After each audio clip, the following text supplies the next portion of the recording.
Now here's Mike. All right, thank you, Janice. Well, hey, you know what? You're doing a good job with your retirement account, but what if you lose your job? You have a sudden big medical bill. That's where an emergency cash fund could help you. Stewart Welch with the Welch Group joins us to explain in Money Tuesday about an emergency fund and how to build that emergency cash fund. It's not easy to do, though.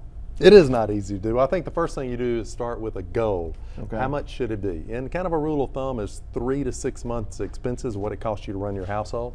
What I like people to do is to customize it to their situation. So for example, if you're an engineer or an accountant, those jobs, and you lost your job, those jobs are pretty easy to replace because that's a career that's in demand.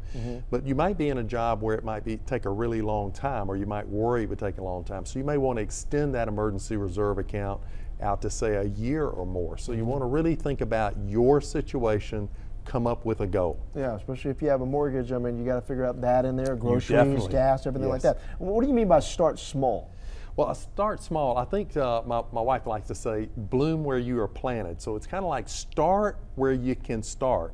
I don't care if it's 10 a month. The main thing is I want to see people do is once they decide on a goal, I want them to begin to automate their success. So set it up in an account where they automatically taking money out of your checking account or from your payroll account and putting it into a segregated emergency reserve account. A lot easier when you don't see it, right? It's a lot easier when you don't see it, and I think success breeds success. So you get a little bit of success, and we just say start wherever you can and then just try to inch it up as you can. All right, now do you want the money where it is accessible though?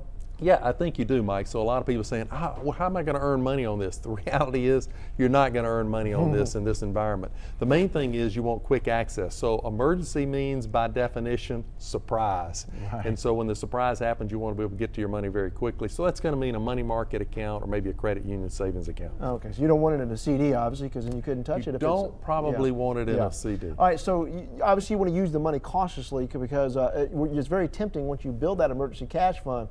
Ooh, I need a new car. Yeah. But you really don't need a new car. You just want a new car. Yeah, right? or a better vacation. You know, Right. It's like, oh, if I could do this, and they start to rate the emergency reserve account, we would say, this is emergency reserves. We want you to keep it segregated.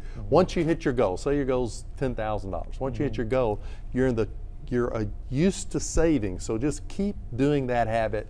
And as you build up over that emergency reserve, now you can begin to rate it a little bit as long as you maintain your target. Well, hopefully you never have a rainy day, but it's good to have that money there just in case, right? That's it. All right, Stewart Welch, thank you, sir. Thanks, Mike.